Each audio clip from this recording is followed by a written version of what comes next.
Experts continue to test mosquitoes in Maine for West Nile. Another pool of the insects comes back positive for the virus. That's a developing story. As the CDC expected, the disease continues to push north. There have now been confirmed cases in Maine, in Lebanon, Gorham, and now in Standish. Again, that's involving pools of water involving mosquitoes.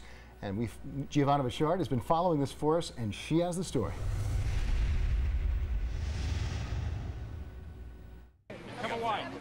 At Bonnie Eagle's first girls varsity soccer game of the year, there's of course talk about the team and now about West Nile virus found in a mosquito pool in Standish. Yeah, I'm pretty concerned. I think it's something that we should take a little serious. The school's athletic director says he's taking it seriously with so many kids playing during nighttime hours when mosquitoes are active. I'm sure we'll discuss the possibility of spraying. Periodically they have sprayed, and normally we don't have too many mosquitoes right in this area. We usually have a nice breeze, but I'm sure it's going to be a concern that we have to discuss. It's a serious issue to deal with. The state CDC says while this is the fourth mosquito pool to test positive for the disease, it is not surprised, saying the insects travel and the CDC expects to find more cases, which leaves some at this game looking for ways to protect themselves. You just protect yourself the best you can, and I mean, what are you going to do? There's mosquitoes everywhere. Giovanna Bouchard reporting.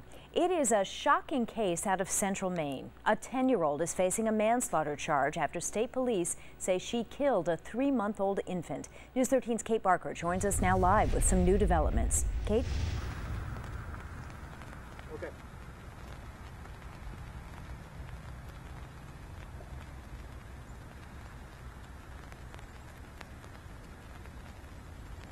We just spoke with the Maine Attorney General's office, and they tell us that as of now, no one else has been charged in connection with this case, but they say their investigation does continue.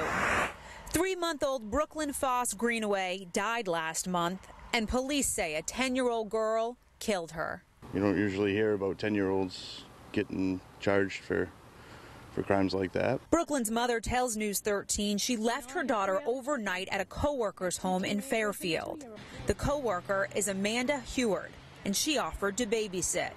Huard's daughter is the 10-year-old who police say killed the baby.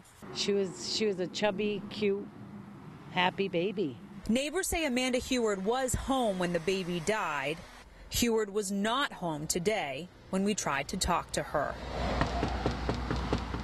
I blame it on the mother. I'm sorry, but we're the adults. We should be tending to our children. Police have not released details about what happened that night, but Brooklyn's mom says police told her that her daughter was suffocated, her face was bruised, and the 10-year-old's attention deficit disorder medication was found in the baby's system. I was really shocked.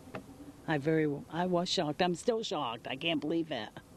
You know, I can't believe a 10-year-old child's capable of such things. Family members say the baby's mother and the mother of the 10-year-old still work together on a daily basis, which is very difficult, they say, for Brooklyn's mom. Baby Brooklyn lived in the town of Clinton. She died less than 10 miles away in the town of Fairfield. And both communities are equally shocked and saddened about this tragedy. As a father of a small child, I can't imagine. And I don't even want to imagine what she's going through. The 10-year-old is in the custody of the Department of Health and Human Services. Officials tell us she was removed from this home for reasons unrelated to her manslaughter charge.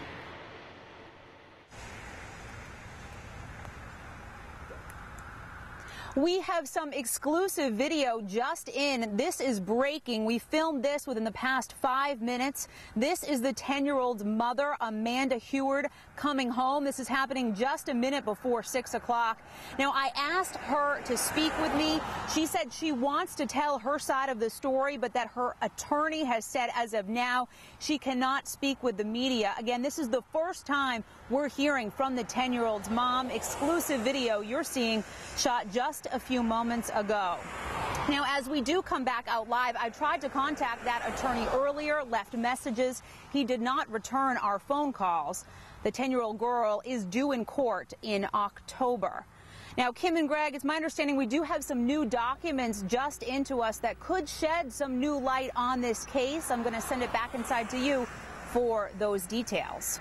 All right, thanks, Kate. And Kate's exactly right. Even though the 10-year-old girl in this case has been charged criminally, News 13 has obtained a report from the Department of Health and Human Services. And that report shows that investigators from that agency, at least, are putting at least some of the blame on the 10-year-old girl's mother. Again, that's 30-year-old Amanda Huard. This is an excerpt of the report involving, sent to Amanda Huard. It says the baby, Brooklyn Foss Greenaway, quote, died as a result of your neglect. Died as a result of your neglect. He goes on to say, even though you knew that Brooklyn was screaming in her daughter's care, you did not remove Brooklyn from her care. Again, Amanda Huard has not been charged, and authorities are not commenting on any other potential charges. One question people are asking about this case is what will happen to the 10-year-old girl if she is found guilty of the crime. I spoke with local criminal attorney J.P. DeGrini. He says it is extremely rare under the juvenile code for the intent to be to punish a child. The focus would likely be on how to provide rehabilitation.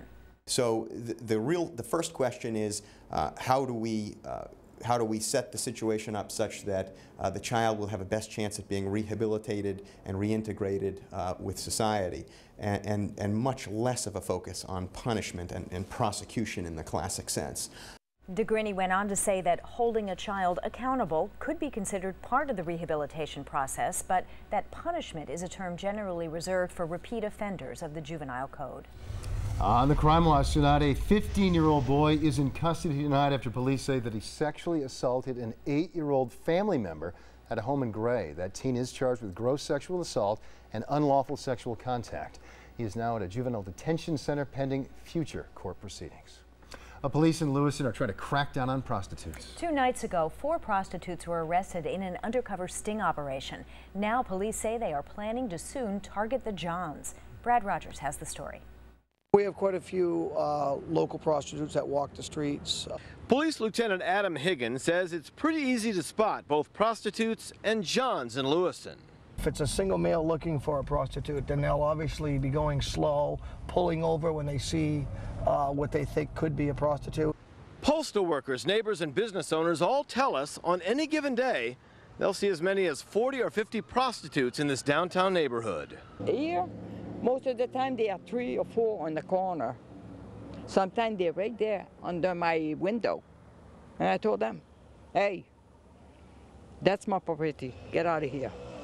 Lieutenant Higgins has taken some of those complaints. Complaining of prostitutes and vehicles with single males operating the car, and the prostitutes will approach them. In response, police set up a sting with an undercover officer posing as a John. In less than 4 hours, police made 4 arrests. 26-year-old Jesse Judd, 32-year-old Aaron Schneider, 41-year-old Monique Libby, and 44-year-old Michelle Descateau, all arrested after propositioning the officer. When I saw that, I said, oh my God, they come in here. Police say they'll keep cracking down on prostitution and anticipate more arrests.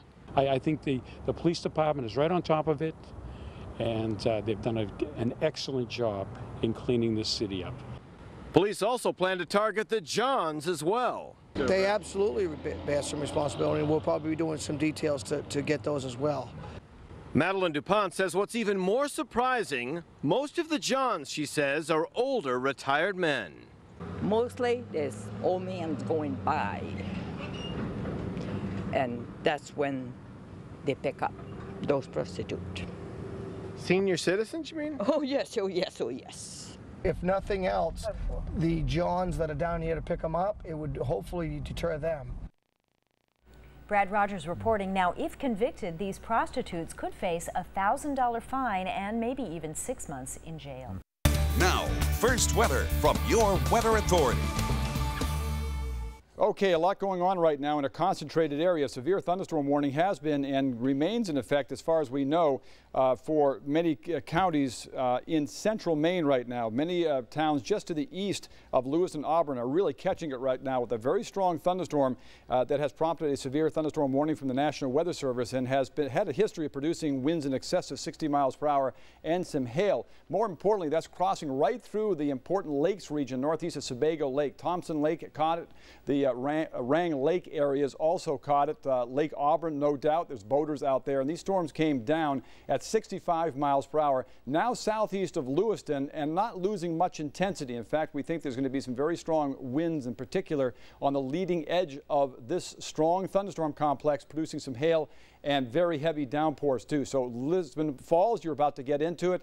The Brunswick and Topsom area too, you'll experience winds potentially in excess of 60 miles per hour, which can be damaging. Also noticing very quickly another little storm seems to be popping up just south of the main line, and that is going to get very close to the Portland area, maybe just into the Falmouth area and Yarmouth area over the next 30 minutes or so. So that's a little extension of the main line, which is a little bit farther north. Also notice there are trailing storms in getting up out of southeastern New Hampshire and following about the same course. So this powerful storm was moving southeast, as you can see, just southeast of Augusta, getting into Lisbon Falls, a break, and then another storm developing along the cold front between Rumford and Norway. So that's going to follow suit and follow about the same path. So again, be mindful of that. I don't see a direct threat to the Portland area right now, but communities north, you're likely going to catch it over the next half hour to 45 minutes.